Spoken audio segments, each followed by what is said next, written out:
best from the people. Shooting shit like the Regal. Shooting shit like the Regal. Pharrell Gama in the Pico. Robbie jeans with the wings, Joe. Side side, got a beach home. Still counting on my V-Long. Yeah, I cannot afford these people. I just be flexing with people. I'm mixing my jello on people. I cannot afford with these people. I'ma do this for the people. Serving no pets for the people. Mixing my jello for people. Collecting the best from the people. Rap Simmons for the people. Perry Ellis for the people. We just posted by the Regal. Shooting shit like the Regal. Shooting shit like the Regal. Pharrell Gama in the Pico.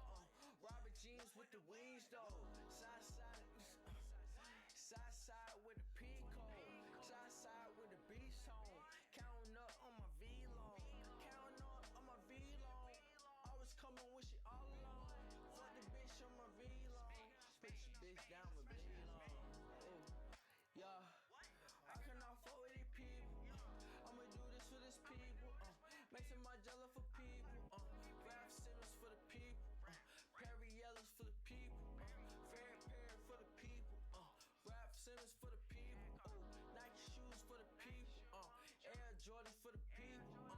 3 chains for the people. I cannot fuck with these people. I cannot fuck with these people.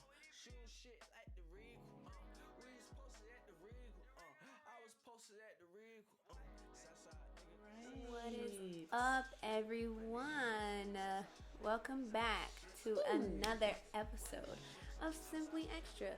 We started at a different time today because, we're real life people and life happens. So that's okay.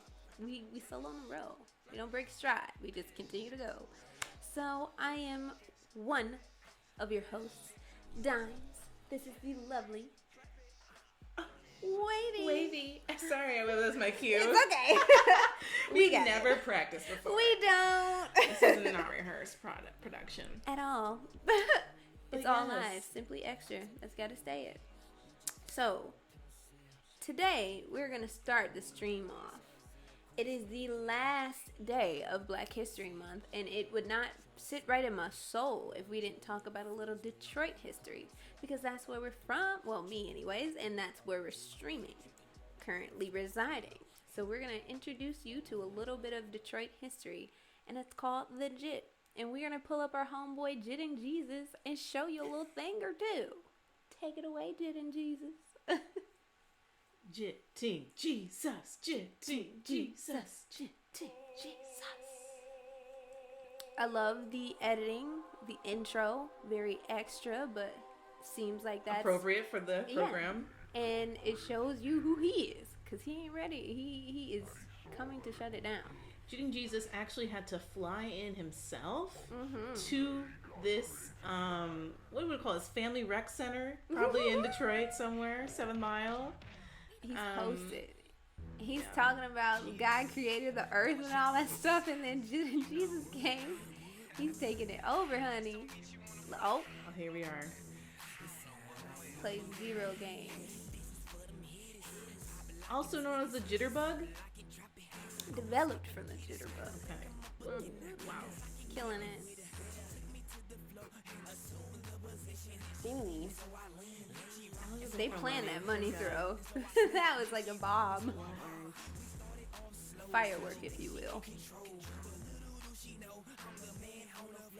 And what I love about this is that, like, they are so serious. They're so focused. I just love the decorations on that scene. Yeah. Whenever they cut back, I'm like, what kind of teen pageant show or bridal shower occurred before this dance-off? So all that denim, I can just hear the clothes moving. Oh. Oh. Damn, how they sold that. Was that a slow? Yeah, that was crazy. Backward? Ooh. Who needs strippers when you can jit? I mean, high talent, high caliber. Ooh. Ooh. Listen.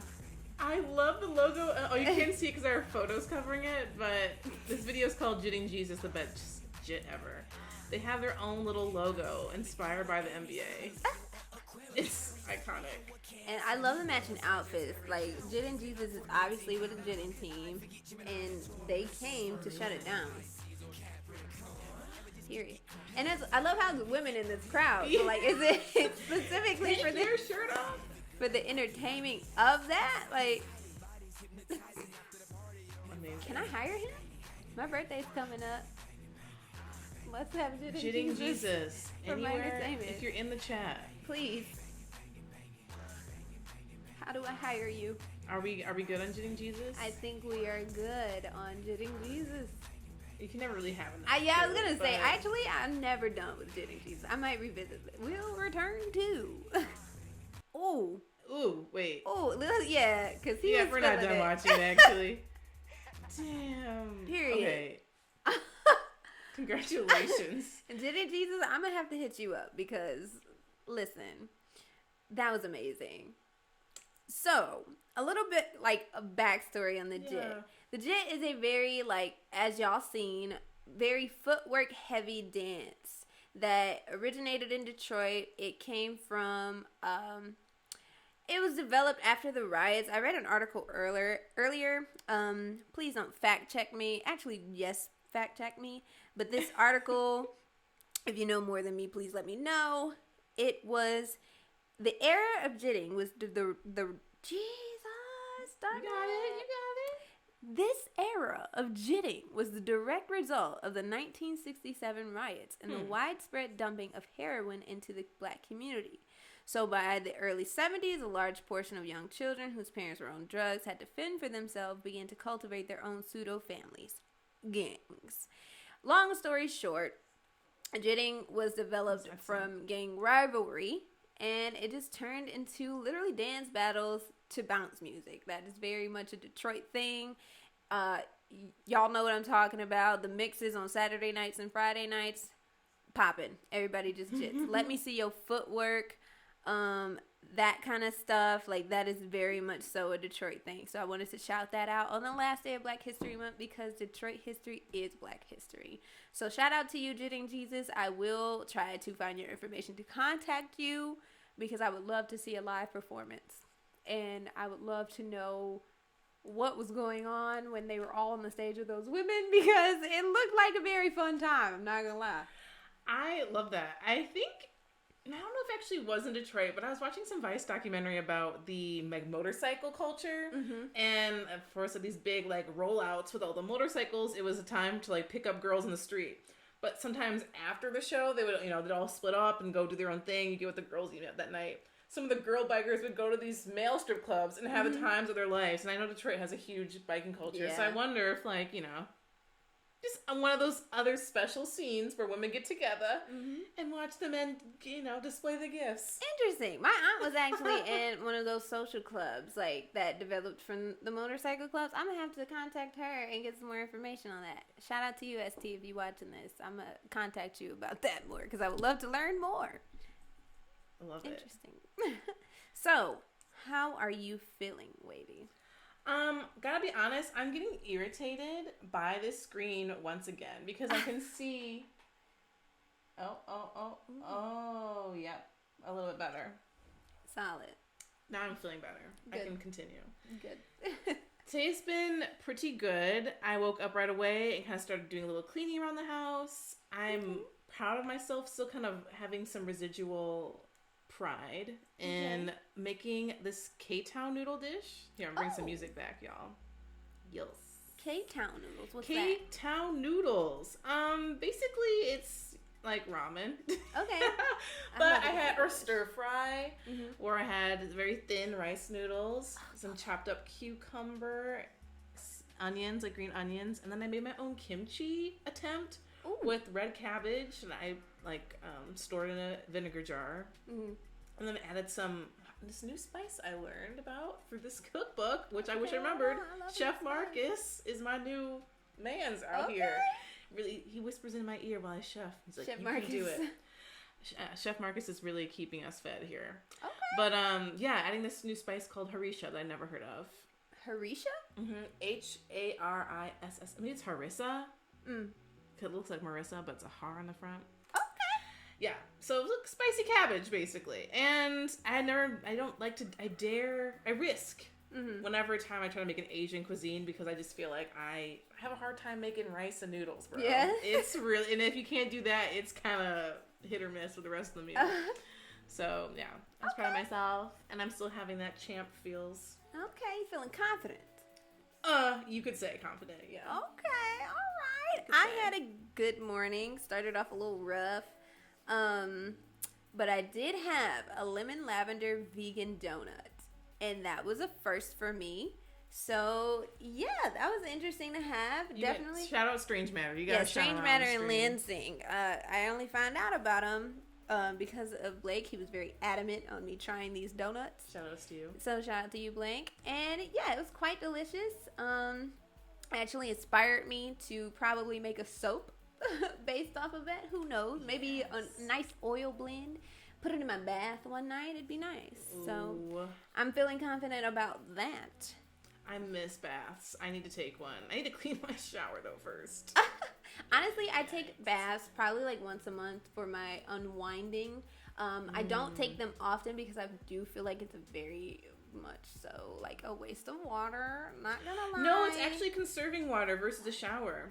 But I shower after my bath. Like, I put stuff to Same. sit in, and I'm sitting in my own filth at the end of the day, and I, like, scrub and use different things, and I'm like, I gotta clean myself after this.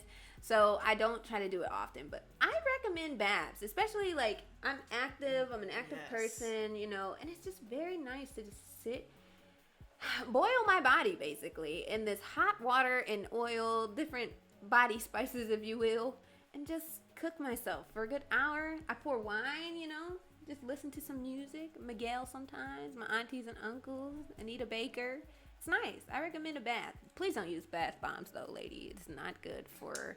Especially the glitter ones. Yeah, not good. If it's all blue and stuff, ask yourself, if your vagina could talk, would she advise this for you? Yeah. Probably not. Does Riri want that? No. No. No. But yes, moving to the topic of confidence. Let's chat about that for a while. How about that? How you feeling about confidence, Wavy? A constant struggle. Because how it goes for me, it's like you'll get confident in one area of your life, and then something else, because you weren't maybe paying attention to it, is falling short, and then you start to lose confidence in other areas. So it really can be a juggling act, I would say. Confidence, that bitch. Yeah, it's definitely not a straight line for me. I actually experienced that this week. I was feeling very confident. Started off great. The week started off fantastic, and then like one little thing will just send me over the edge. Like yesterday morning, I would say I really wasn't feeling the best, and I was gonna let that feeling take over me and let me like not do what I had to do. And I'm like, you know what? No. We feeling confident. We feeling good. Okay? You're going to get on this guitar lesson. You going to, turn into Mini Slash, and you're going to do this shit. Because for me, Mini Slash. One little thing will literally, like, ruin my whole day. And I'm very much so, like, an Aries moon. Like, Like, one thing will ruin my whole vibe. And I will let that be the vibe for the day. But I got to pull myself out of it sometimes. That's when my Aries sun come in, like, no bitch assness today. Get it together.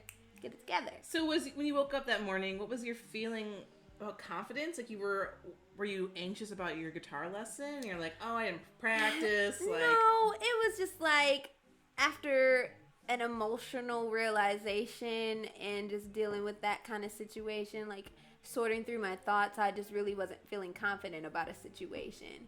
Gotcha. And I was going to let that be how, dictate how my day went. And I was like, no, we not.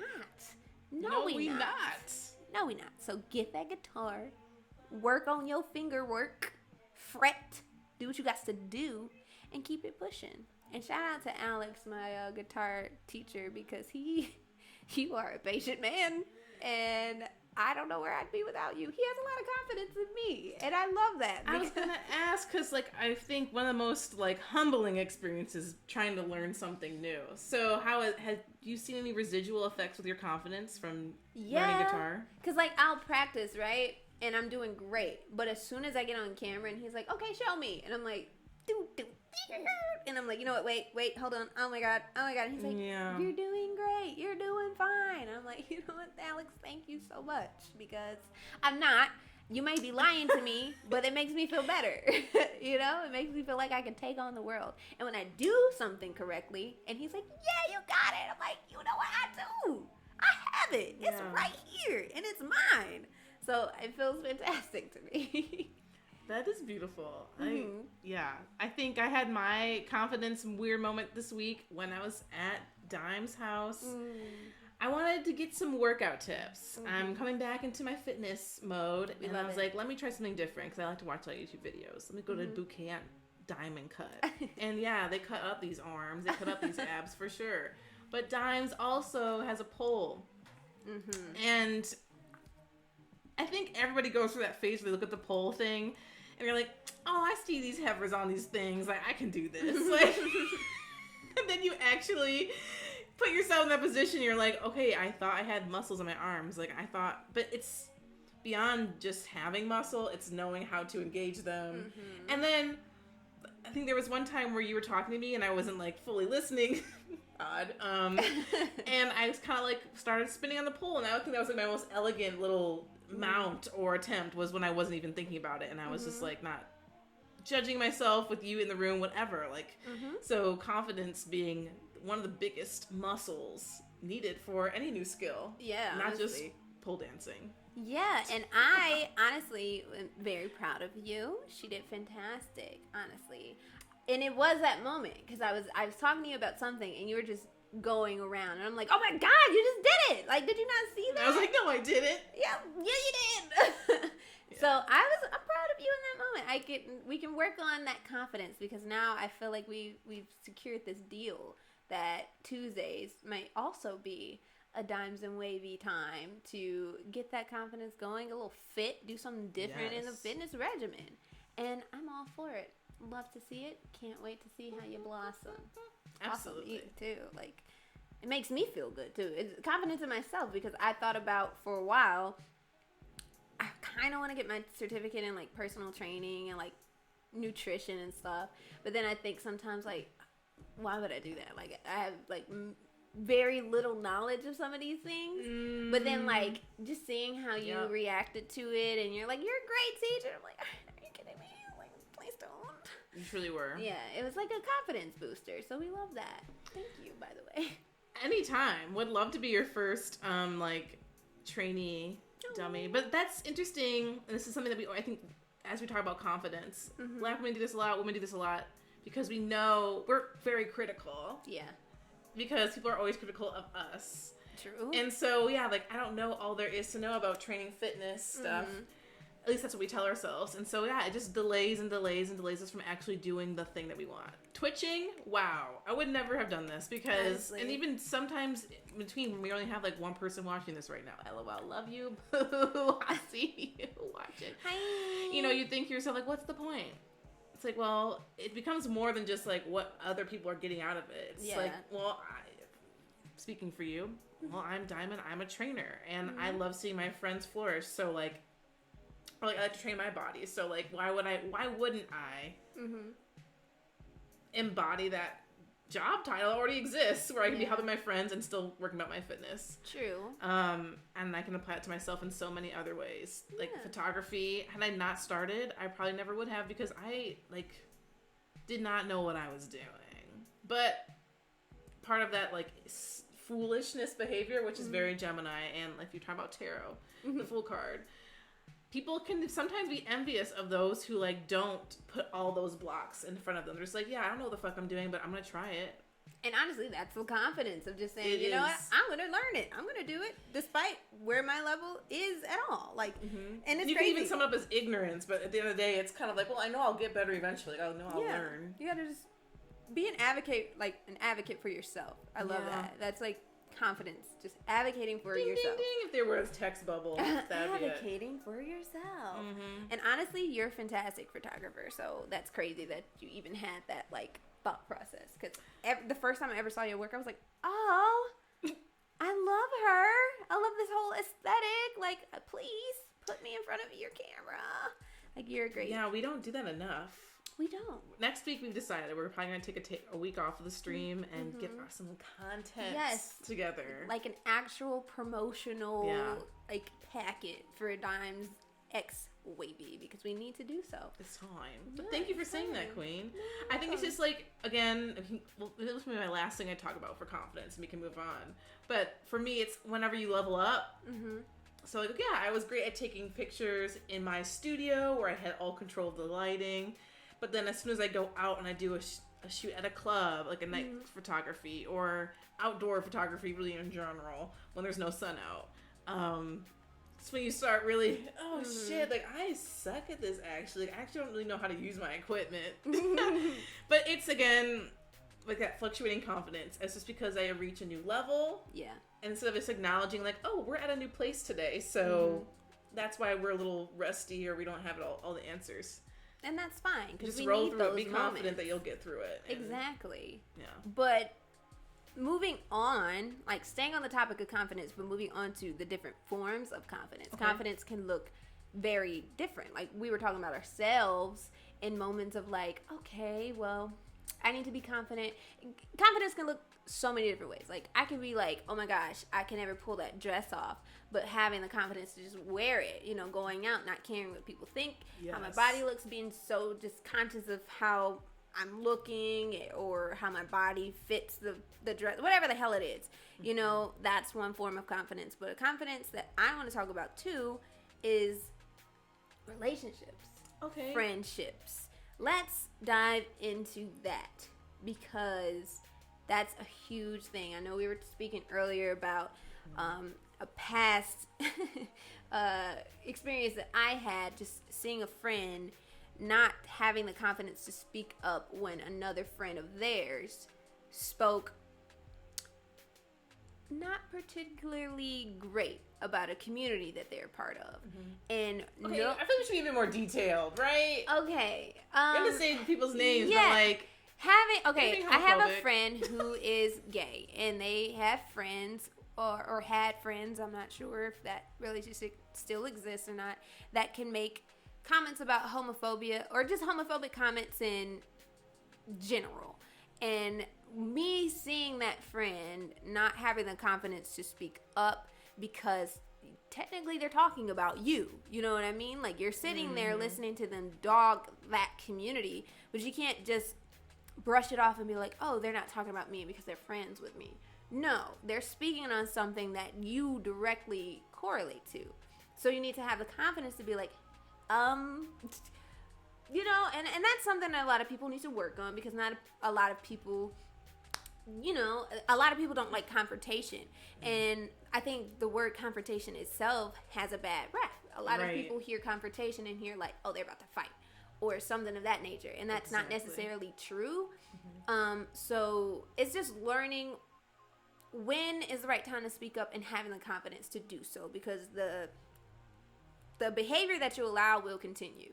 And if it gets to a point where you're feeling so fed up that it does get to a boiling point that you're like, you know what, fuck this, and you start going off on the person and they're looking at you crazy like, I've been talking like this for months. Why is this just now coming out to me? You know, it's just having the confidence to let people know and speaking up for yourself what is right and what is wrong. That's another form of confidence. And yeah, absolutely. I think I come on that situation as your friend all the time, and I don't even know it. Like, it won't even be as obvious to me as like people talking poorly about Black Lives Matter or like, you know, something they care about. It's just how they treat me, because they know I'm a very giving person. For example, like I get so much satisfaction from helping others, or being able to say like, oh, yep, I helped them do that, or like, whatever. That's selfish, but that's who I am, and it does show up, I think, in more giving ways more often than not. And so I typically find myself always having at least one friend in my circle who is kind of a user. Point blank. Mainly because, I mean, it's for reasons I understand. It's also because they have to work so hard just to get where they are today. Nothing is given to them. And so I think it could be one thing of like, oh, someone's showing me attention I don't have to work for once. Finally. But depending on the person and how they were raised, whatever, like, that can quickly become for granted, or it can quickly become into like being manipulated and used. And that's, I always find myself in that situation. And I think it's been brought to my attention from my partner, because I've been able to see like what it looks like to have someone actually invest their time into you and then not look for anything in return. Yeah. That is new experience for me. Aww. So that's, I mean, my homie, but it's been great to have that awareness. It's like, I just get older too. Like I'm 24, 25, like it's time to really start reflecting on those relationships. Like, who brings me down? Like, if I feel this way about myself, who is echoing that message in my life to make me continually switch back to that? Like, oh yeah, I'm quiet, I'm docile, or like, I don't want to make them upset with me. Fuck them. I had to have the confidence that I can make new friends. Like, people Period. And then having people around that boosts your confidence. Having someone that's supportive of what you do, that's going to have your back, and it feels mutual, not one-sided. I think that's very key. And a lot of people don't really think about that. And that's some stuff that I had to think about earlier in the year. Like, okay, this person kind of makes me feel like shit. Why are they still around? Why am I doing this? And I know I struggle with like confidence and stuff sometimes. So I think I keep those people around just so I can be that for them. But again, I can't. Right. That's your value. Yeah. Like I can't pour from an empty cup. I have to cut these people off. Cut them off. That's the confidence. It's just having the confidence to do so.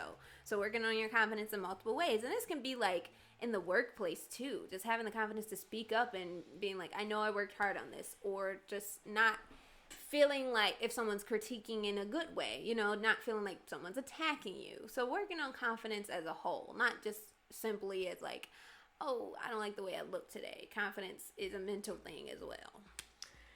That's a great example with work. I used to work at a place for a year, and I was like, or 6 months actually. I didn't quite get the whole year part. But fine. It was a very toxic, abusive work environment. I was working in journalism, and that's very much a male-dominated space. And I know you've had the same situation, maybe at a different place, where people talking down to you, people making you literally feel fearful to come into work that day because you're gonna get cussed out for just like forgetting to do some grammar share or whatever. Like, not really even costing anybody money. Yeah. Like, small things. Anyone. Yeah, like, I understand that, like, you gotta a small keep people in order, but like, hello, it's a fucking Friday and I'm still here on time and I'm doing my work. Like, chill. You know? And it took me a long time. Like, I went into working in that environment knowing that it was fucked up and just feeling like I deserved it. Yeah. Because it reminded me of some other, environments I've been into where I'm like, yes, like, Audrey is ultimately doing something wrong at the end of the day. So think about your friend, like, someone being homophobic in front of them, being like, oh, well, that their own internalized homophobia, being like, well, this is okay. Let them voice their opinion. It's the norm. I felt like it was the norm to treat me in that way. And so it's fucked up to think about how long I stayed there.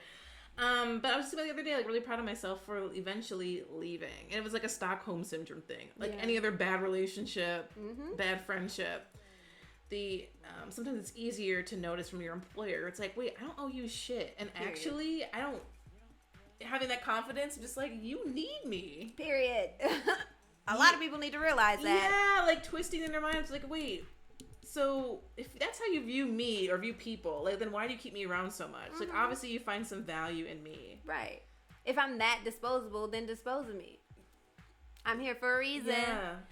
I that is a message, y'all. If you're watching this, please remember that. I mean, some of y'all I know don't have an issue with that, but definitely comment. Yeah, I would love to hear more stories of people who are like, wait, that's not normal. Employer, friend, whatever. And I could definitely relate to you saying like, oh, I deserve this, because when I was going through the same kind of experience in journalism, it was a white man who was my, he was in charge of me, and just taking that title and riding it until the wheels fell off. And I'm not someone who's necessarily quote unquote afraid of confrontation, but it was kind of my first introduction into the workplace and the real world and how life would be when I got into the field after college. So I was like, okay, maybe I should just get used to this, or maybe I need to just build maybe I'm really fucking up. Maybe I do truly suck, or maybe I just need to get a thicker skin because this is how it's gonna be. Mm-hmm. But then after a while, and then talking about it with my grandfather, shout out to Granddad, love you. After talking to him about it, I'm like, hold on. Who are you really talking to at the end of the day? Like, he reminded me, my grandfather reminded me, like, remember who you are, do it professionally, but remember who you are at the end of the day. Don't let these people walk all over you, because once they see that they can do it, it's not going to stop. That's the key point, yeah. Mm-hmm. And I'm like, you know what? You right. And from that day forward, when I address said person, it ain't happened no more. It did not happen anymore. So yeah, again, shout out to you, Granddad.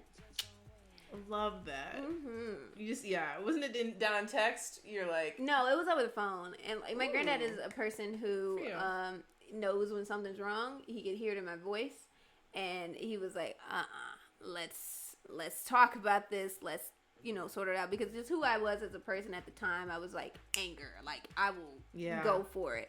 And I'm like, I know that's not correct, especially if I'm going to be in the workplace. I can't have that attitude. How do I do it in a professional manner and let people know, like, hey, I'm willing to learn. I understand that I'm still new to this, so I have an open mind, but I'm not a doormat at the same time. Say what you got to say to me as your equal. You know what I mean? Like, you're... Yeah, or just, equal, or like my coworker, like, why do you feel like it's okay to talk to me this way? Exactly. And that was it for me too. I worked with all boys. Some of them would get talked to like that, but not all ones didn't. But that's because I did once they turn around, they'd say, fuck you. Like, that's how they were talking. Like, oh, you can't talk to me like that. Like, they would cuss him out in the office, and I was like, oh. Taking notes. Men do not tolerate anything. Will return Taking to. notes. How do I develop the confidence of a white man? Like, how do we go from there? But in a way that's authentic for me. Because at the end of the day, I don't care. That's just not how I want to conduct myself in the workplace. Like, I want to kill you with kindness. Yeah, I'm not that type of person. I don't know why. I mean, it's a rocky road. But I also needed to have that balance too, of just like, not everything's a fight. I can handle this in a way that doesn't deserve like an angry reaction. Also, being a black woman in the workplace, you have to be really conscious of that. And me getting into the field, I'm like, okay, now I'm very hyper aware of how I have to react in these situations, especially if it's a white man or even a white woman in charge. Like, I can't be the first one to come off as angry, because y'all know how that goes. I could talk about the difference though in gender sometimes, because my mom, I used to work at the same place as my mom for a while. She's worked at this company for over, as long as I've been alive. And I worked there for a while, and so I got to see these characters that she'd always talk about, the Karens. Yeah. There's multiple people in her office named Karen, just for facts. But like, kind of seeing firsthand of like how these women talk to each other, how they have a hard time accepting blame, like, as a team. So when something bad happens, like trying to find someone else in the cubicle next to them to blame it on. Got you. And she would just get talked to so horribly, where I'm like, yo, you don't know what my mom's capable of. Like, she's being so... She's withholding. I don't want to say the word submissive, but like, she's really just like letting you get this moment out of your system. Because you're probably mad at a lot of other things, and you're just projecting right now. I don't know. Let you do it. That could be another conversation we talk about. Of like, sacred anger is what we've been talking about in certain circles. Ooh. Of just like, anger is a powerful thing, because talk about self-advocacy. Yes, like, be angry when people treat you in a wrong way and let them see that. Like, that's a gift. But like, you have to dispose of that sometimes. So I definitely... Like, when is it necessary? I was abusing drugs. To be honest, when I was in my old toxic workstation, I was eating so much, I gained like 30 pounds working there. And I had to smoke a joint after work. I had to like do a lot. Not this, I'm not anti-marijuana anyway, but it was a little bit more desperate of an escape and release than, like when you're in a work environment where people can talk to you anyway, and that's just the tone. Yeah, no. How are you dealing with that when you get home? We don't like that. Yeah, it's real. It can affect you. And being angry is one way. Yeah. Wanting to beat the shit out of people, or like just being pissed off in traffic. Exactly. And I guess to just kind of close the topic of confidence. Confidence. Just having the confidence to really just understand when it's necessary to make bold moves for yourself. Having the confidence to love yourself or understand, what's good for you, what's not good for you. And just really, I think that could be something that we challenge our viewers who are currently watching or going to watch on YouTube. Yeah. Just kind of think about what confidence means to you and how you can work on it or how you have worked on it. We would love to hear your stories if you're willing to share with us. Drop it in the comments. Let us know. Beautiful. All right, Miss Wavy. This is one of my favorite times of the week. Your movies that you have watched and your critiques on the movies. Have you watched anything interesting?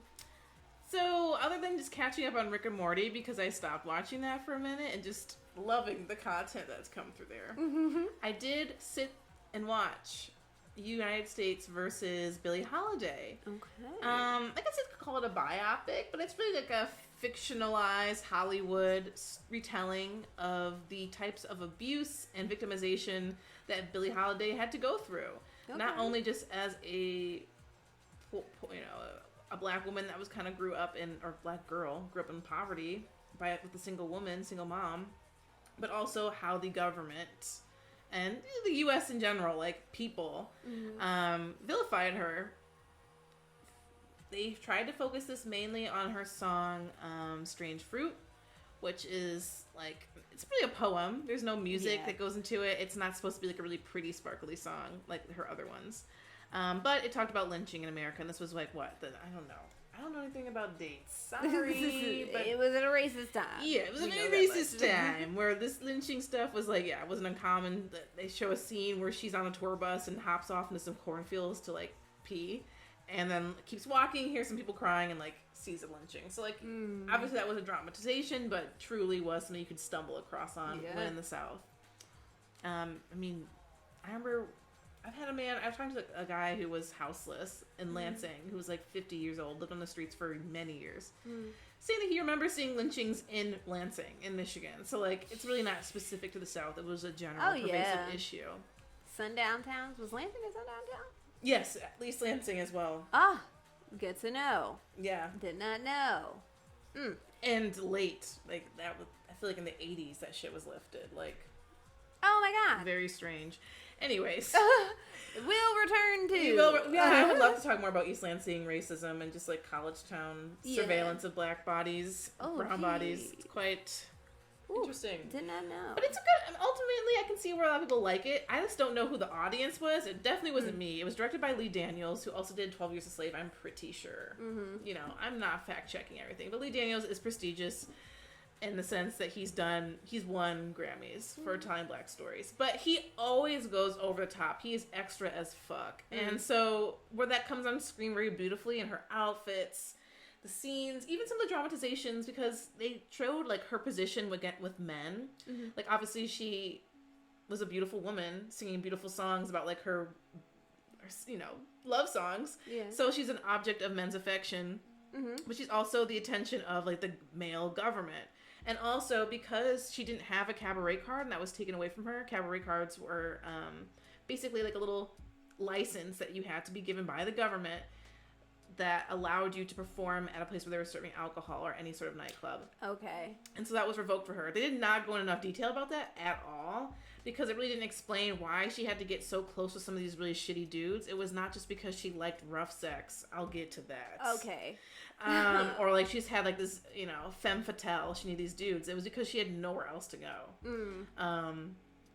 Anyways, so there is definitely some dramatization of her relationships with men, but I ultimately feel like it was for a good purpose. Yeah. Again, it's not for me. My audience, I feel like, is someone who loves movies, obviously, but has like a more of a historical context of film and cinema, and maybe it's a little bit more nerdy. This movie is definitely made for someone who doesn't really want to learn, but wants to be entertained, and then hopefully have some more empathy for how we treat celebrities with mental health issues. Yeah. In this country. There's so many historical things, or just like, just inaccuracies. Yeah, that was just like, okay, whatever. Even like how she looked, I'm like, Billie Holiday, wasn't she a little darker? Like, I feel like the actress was my skin tone. Really? And she was like brown, right? Yeah, I think she was a brown. I don't know. And also was very skinny, like looked like a heroin addict, and I feel like Billie Holiday was not like stick and bones. No, I just recently seen a picture of Billie Holiday. Like, it has like a round face. She had some meat on her bones. But I also, whatever. It's Hollywood. It was very much a Hollywood movie, and I think. But what I'm glad I did is on Hulu, Oprah has like a recap, which like say what you want about Oprah, but like she interviews the actors. Okay. I think the actress that played Billie Holiday is clearly a very intelligent person, and they spoke on I feel like they spoke on their experience and what they came to do very well. So it was redeeming for me, because had I just watched the movie, I was kind of pissed about the casting, and just even though she did a great job acting, I was just like, did a black person really direct this? Or like why do we have to always have to make everything white and male gazy for us to get it a high entertainment value, to become like a high ticket thing? It's nominated for Golden Globes.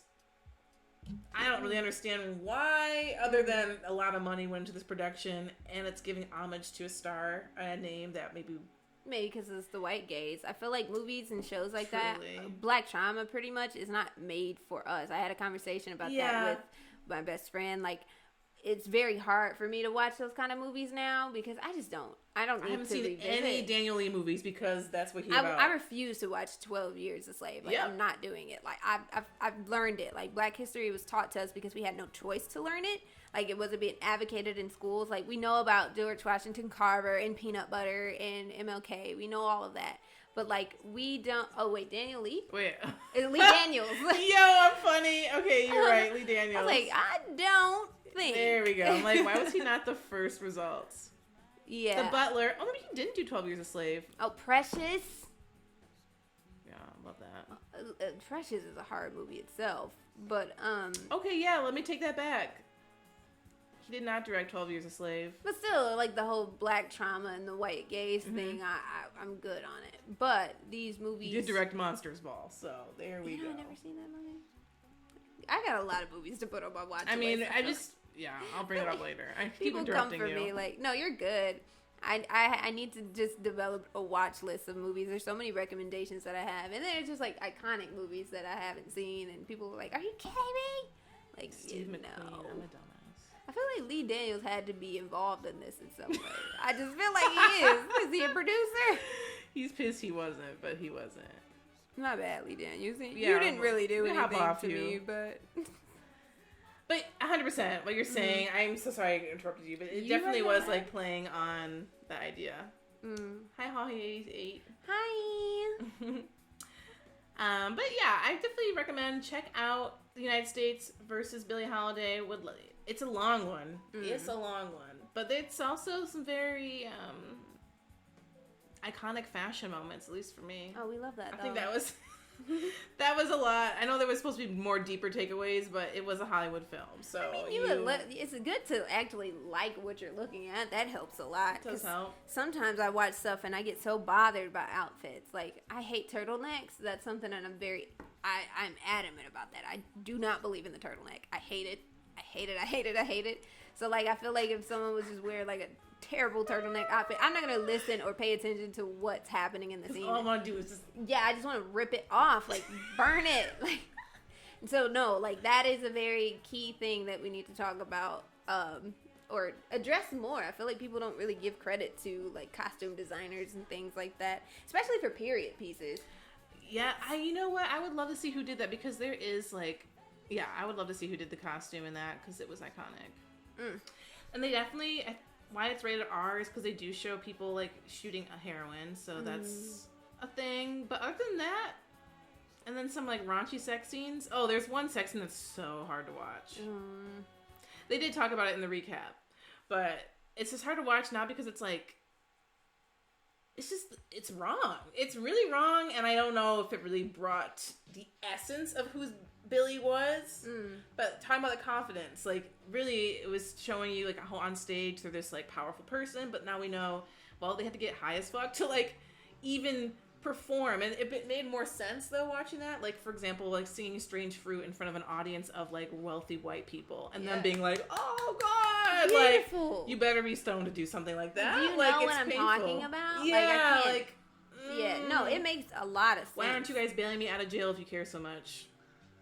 We know why. Or whatever. But behind the scenes, how she was, like, really had learned some bad habits. Mm-hmm. But also knew, you can't really blame her for some of the things that she did being in the industry at that time. And I guess kind of shifting the conversation about, like, celebrities and their behavior. Our favorite time is talk about the caucasity of America today. Yes. So we started out asking ourselves, like, oh, what's new with the FreeBrittney movement? But then we came down this rabbit hole of John Mayer's recent commentary. Because we were like, backlash for John Mayer, what did he do? He's so and silly. How did Jessica Simpson get involved? I don't keep up with Caucasian celebrity relationships. Also, I feel like that was happening during a time where I was really young, so that was probably the last thing on my mind.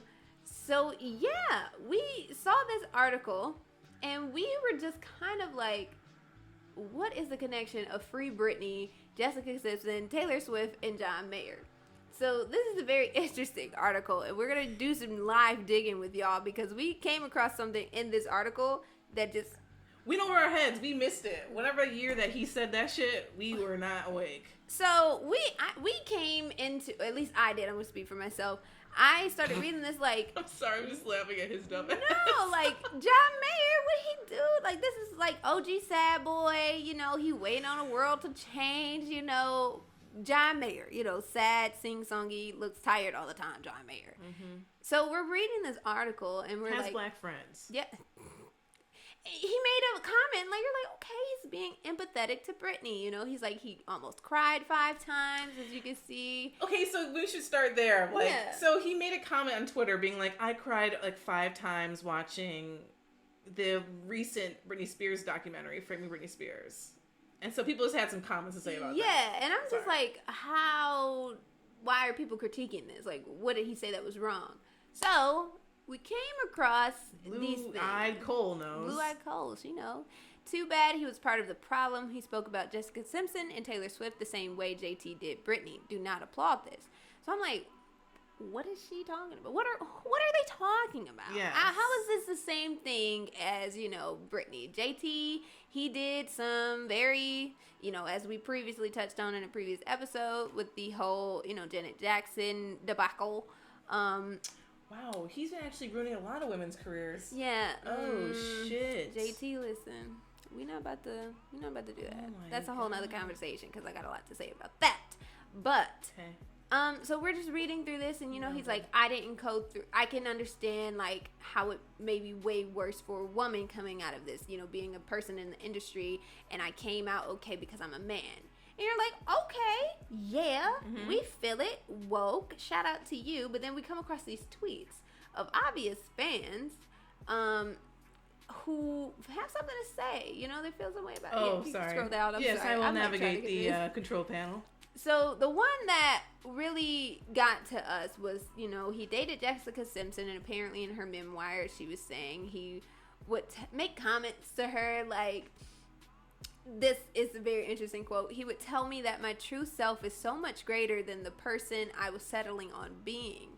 Like, there was some great woman inside me waiting to come out, and I had to hurry up and find her because he wanted to love that woman, not me. So you're reading this and you're like, okay, he just sounds like an asshole at the end of the day. Like, he's a dude. He could say shitty shit like this. He seems like that kind of person to me, you know? And she felt like ultimately like sub to him because he was smarter than her. She says that she would like have friends write texts out for him, like just unhealthy relationship, but not compatible. Yeah, it's like, okay, but how is this leading into the Britney thing? Because this is a whole nother conversation. So then we stumbled across an even more interesting tweet. And it's like, not interesting. It's like, can he apologize to Taylor Swift? And, you know, at the same time, they're like, he made these songs about women and you know, making her seem like she's a crazy ex, feeding into that narrative. And then I'm like, you know, what are they talking about? Because Taylor Swift literally writes albums about men and breakups. Like, you can't say she's not open to that kind of critique because that's a narrative she's writing for herself at the end of the day, you know? Personally, I don't care about Taylor Swift. She does nothing for me. Neither does her music. But then we come across this tweet. Billboard said, you know, talking about him opening up about being emotional with the documentary, and slightly _ Raven said, John Mayer gave Jessica Simpson Xanax after she said she was worried about her drinking and talked about her vagina in the same interview. This is what got us. In the same interview, he said his dick is a white supremacist. John Mayer, Faith the She's Crazy ex narrative to dating teenage Taylor Swift when he was 32. We're not going to talk about the crazy ex thing, the 3219 thing. That's creepy in its own right, but that's another conversation. But it was that's why I'm confused, because I'm like, he was saying that he came out on top from being humiliated by Taylor Swift's song. Mm-hmm. And then he's saying that he came out because he was a male. And now I'm not following his logic. I'm sorry. Yeah. Thank you for slowing this down for me, because I'm like, good. What in the... I'm not following any of this, to be frank. Well, this caught our attention, right? His dick is a white supremacist. So we're like, okay, John Mayer, white supremacist dick, as you see in my Google search. And we stopped this Google search because we just wanted to do this live with you all. What? Do y'all see? What does this mean? Like, the Hugging... Let's start with The Guardian. Yeah, they don't lie. They tell the truth. Oh, God. After using the N-word, this is so on brand. This article is more than 11 years old. I love The Super Guardian on brand because they keep you right. White people who are... Okay, so apparently in 2010, John Mayer did an interview with Playboy. He was 32 at the time. Damn you old. I'm just kidding. And he told the interviewer, someone asked me the other day, what does it feel like now to have a hood pass? I think they mean because he's been on a couple of Dave Chappelle skits. Maybe. And by the way, it's sort of a contradiction in terms, because if you really had a hood pass, you would call it a... I'm sorry. Also, thank you. Appreciate that. Thank you. Hawhy88. We love that. Okay. Okay. We're not gonna talk about that. His comments immediately drew confused and disappointed comments on Twitter. The fellow musician Talib Kweli writing, John Mayer must love the taste of his own foot. Yeah. That was very awkward. Yeah, obviously black people were like, no. You know, no, where's the white supremacist part? Okay, here it is. When asked by the interviewer, do black women throw themselves at you? Mayer responds, who would ask that question? Fuck, this is most Playboy energy. I don't know. Mayer responds, I don't think I open myself to it. My dick is sort of like a white supremacist. I've got a Benetton heart and a fucking David Duke cock. I'm going to start dating separately from my dick. They must have hooked him up on that good before this interview. They got him slipping and sliding. What? Damn, Jonathan. This is 10 years ago. I'm still in shock. Because what is that response? Like, over... Honestly, this is a really good comment. Because I think about, like, Kevin Hart, for example, who got dragged to fucking hell and back for having a tweet with, like, a little joke in it, right?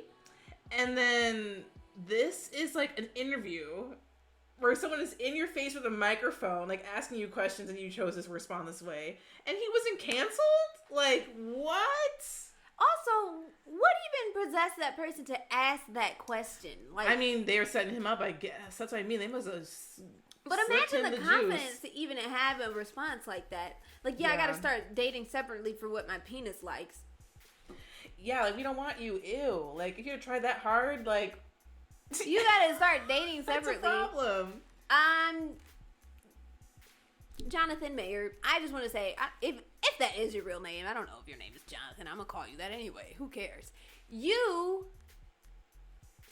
I started off confused. Like, what did John Mayer have to do with any of this? Like, sad boy ain't do nothing to nobody. Now I'm just upset. Like, both confused and upset. Like, what? We're just trying to free Britney, and you're trying to compare your lack of just like respect for anybody as part of the struggle.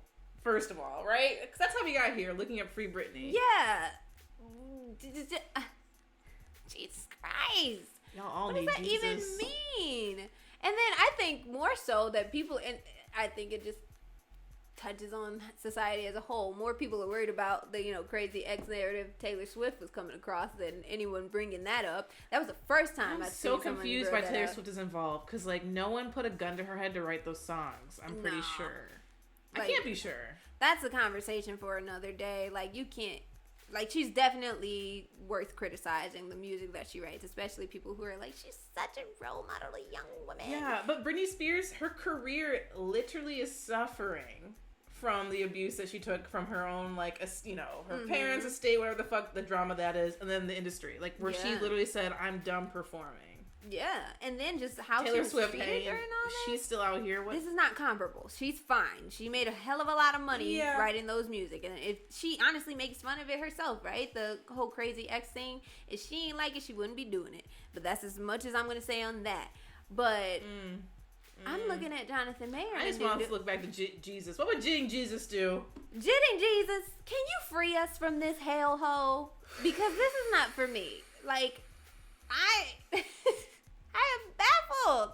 What does that even mean? Like, your dick is a white supremacist. Why would you say that? Why is that something? He could have answered simply like, it hasn't been happening a lot lately, but it's something that I'm open to. I've never dated a white woman, a black woman before, but I'm open to doing so. That was your response? Why do you feel comfortable enough to even say that? That's wild to me. Whether the time was 11 years ago or not. Like, do you understand that that's a very bold statement to even... Why is... Child...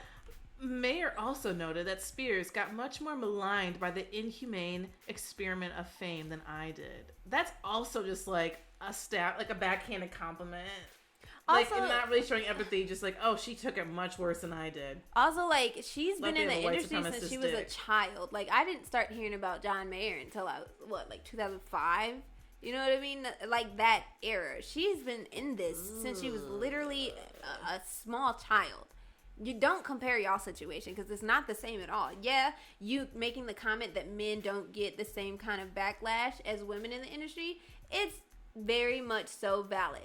However, to compare y'all experiences and to just even white men, let's chat. And so maybe to go back to what we actually want to do was like just an update. Like, where are we today in this Free Britney movement? Let's bring it back. Cause what the hell? I'm gonna be thinking about that all day. Like, I'm sorry, you compared your penis, your genitalia to a white supremacist? Okay, yeah, because I feel like a lot of people.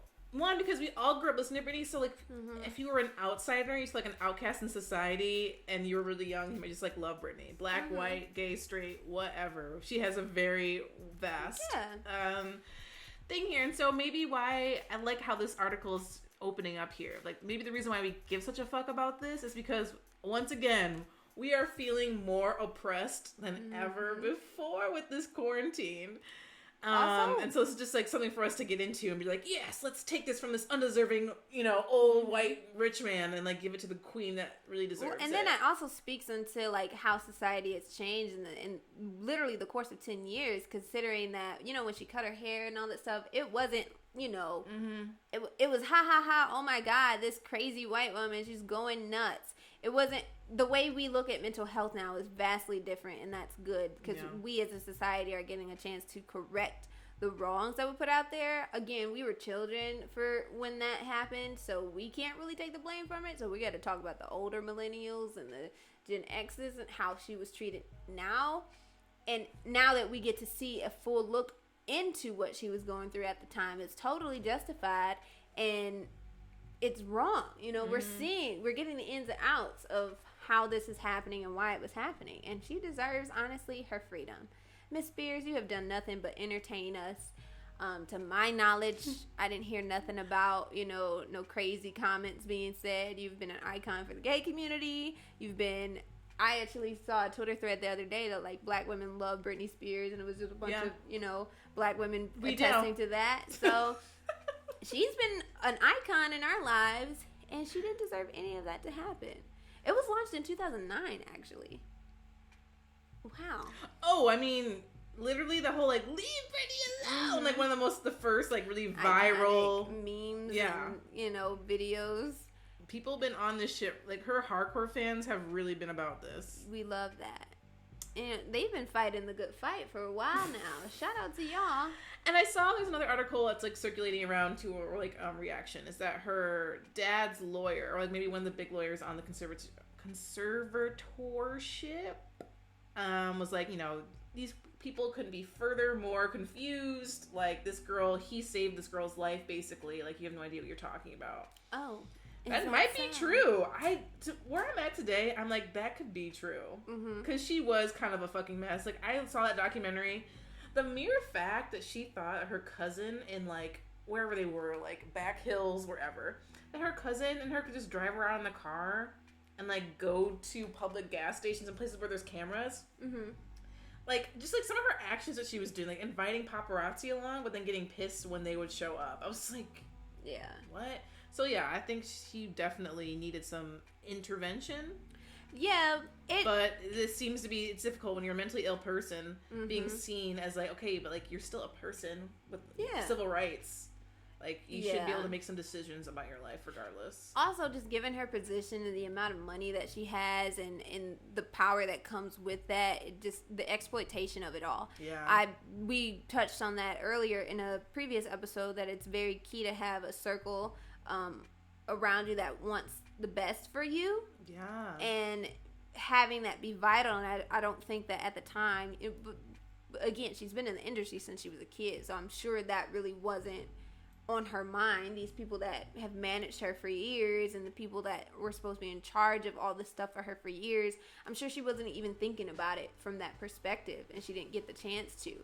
And I'm sure her mental health was the least of people's concerns, because she was a machine. Work, yeah. Put this out, entertainment, and for money, really, at the end of the day. So that's a conversation to be had too. Just because they're family, does that mean that they're, right to be the conservator? Yeah, it's rough. And to kind of switch topics a little bit too, but you mentioned something about, like, there being a issue in celebrities that we don't always assume that they don't have the best circles that are looking out for them. Like, this was also reflected in the Billie Holiday documentary. She had these two good friends who were fucking hilarious, but, like, there were so many situations where I'm like, why are they just sitting around? Like, what? They're just moochers. Like, having your entourage is ultimately people that just want to mooch off of you. So you may have this thick circle, but they have dependencies and things and issues that prevent them from actually being a good friend and looking after you. Been watching this Hip Hop Evolution docuseries on FX. So good. If anyone, like, Detroit hip hop fans should definitely watch that, because they do us justice. Okay. And I also love when people are able to speak of Eminem in a critical way.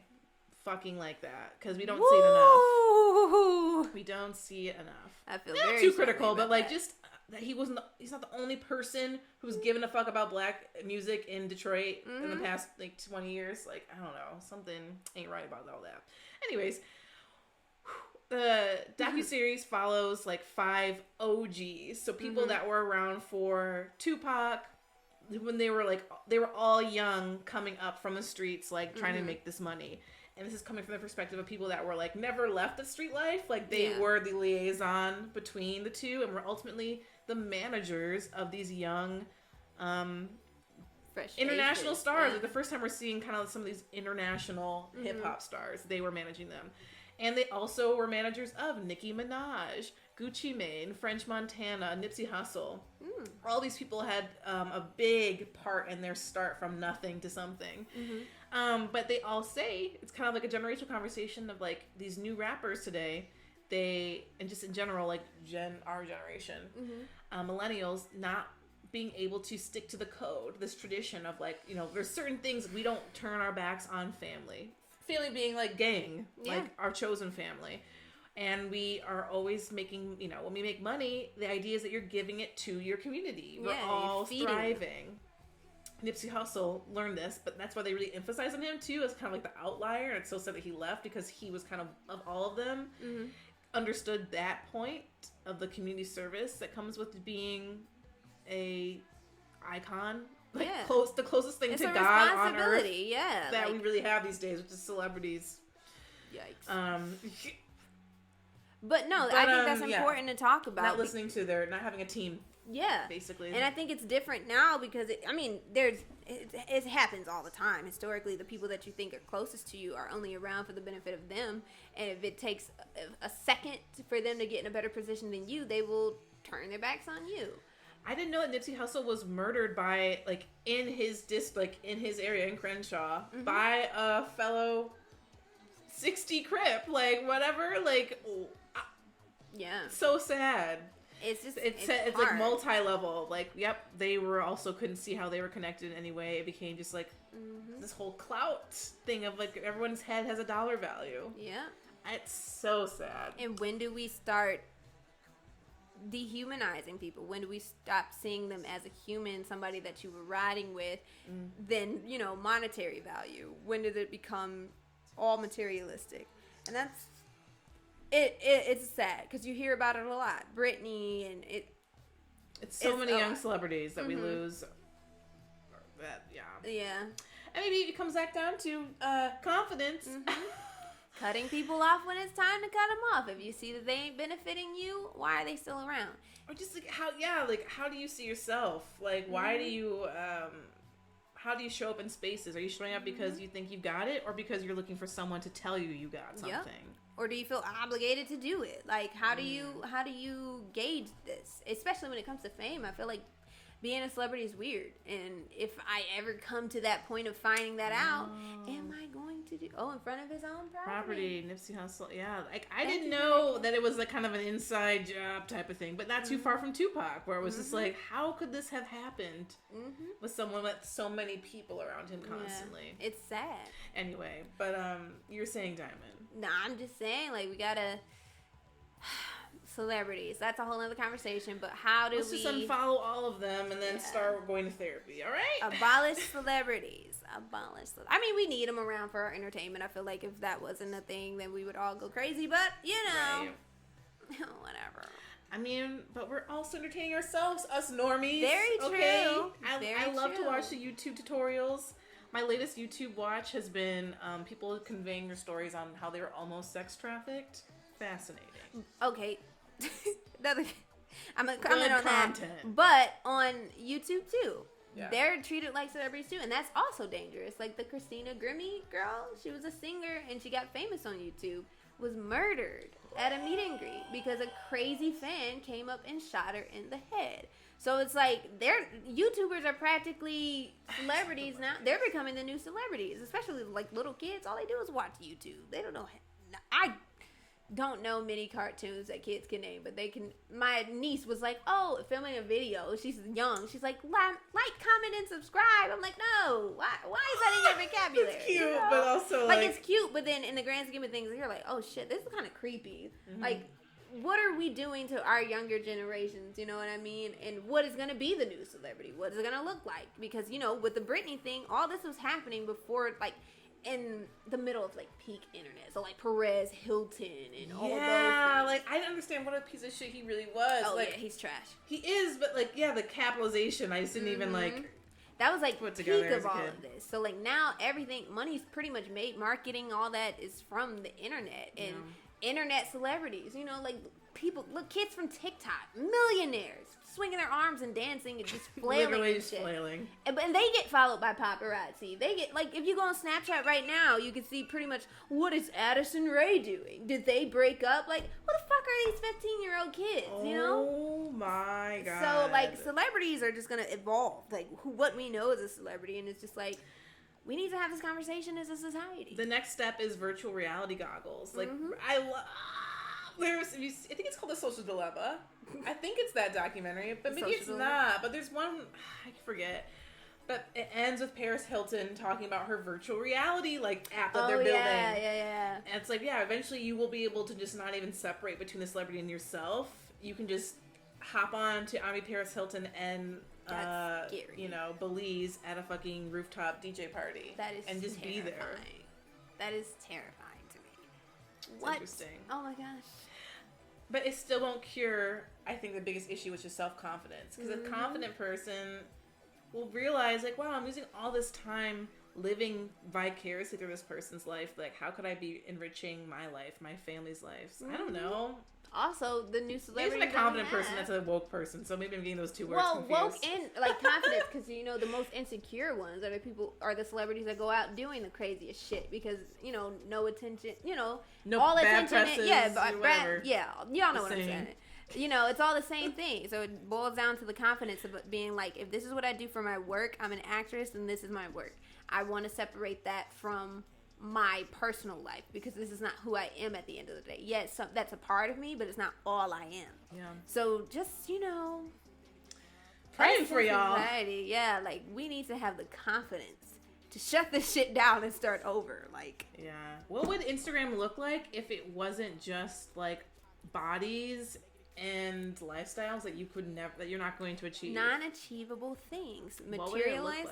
Because honestly, them putting the whole buy tab and look what fucking whatever random internet celebrity was wearing today. Shop the look on Fashion Nova. Yeah. Let's just start over, y'all. Abolish the celebrity. Abolish platforms that are gonna make us feel insecure and diminish our confidence, and let's just start from scratch. Yes. We're running over an hour, which means the camera could die any second. Any last words or goals for next week? Thank you all for watching today. Yes, Holly88, Cash Blackman, our loves. We love you. I would just say my goal for this week is to stay focused. I took tomorrow off to focus on me, be personal day for Dimes. Whatever that looks like is whatever it's going to look like. I have zero expectations, but it's going to look like what I want it to look like. And we'll start when I wake up in the morning. That's my expectation for the week. Just do what I got to do for myself. No real hardcore goals. Because whenever I set them, I never actually achieve them. So moving on. Yeah, expectation for myself this week would be to try to, as much as possible, go with my gut and not overthink. And be like, hey, if this is what you want to do today, do it. Do it. I also think I would like to go on an Audrey date, which might just be Audrey going to Somerset Mall to get I need some knee-high socks or some thigh-high socks. So yeah, something like that would be nice too. A little Audrey time. A little wavy day. Wavy. Oh my God, one day. It's fine. Maybe that's what I'll do tomorrow. Dimes Day is what I'm gonna call it. I'll do that once a month. A Dimes Day. Ooh, that's excellent. But on that note, thank you guys so much for watching and tuning in. We appreciate it. Share it. Put the word out. Let people know. Simply Extra is we out here. If y'all like what y'all heard, let us know. Share. Tell your friends. We need people to come and view, participate. We love it. Yes. Usually we have to do tarot readings, but we had a little bit slower on the chat today. So next Sunday at 3, we'll hopefully be here. Yes. Hop in that chat and we'll do some affirmations for you. Well, let us know. We love it. If you want us to talk about a certain thing, let us know. Follow us to social media. My social media, my Instagram is Diamond Henry, 2 Y's. Mine is Sometimes Art House. And if you're newer to Twitch, definitely worth checking us out on Twitch. But even if you just go to our profile and click follow, and you'll be asked if you want notifications, that helps a lot. Because it's kind of a new app, and it will give you a notification every time that we go live. Also, we're new to this, so we would love the support. Come on, support us. Fresh faces. Fresh faces. On that note, guys, thank you so much. Enjoy your week. Bye. Bye.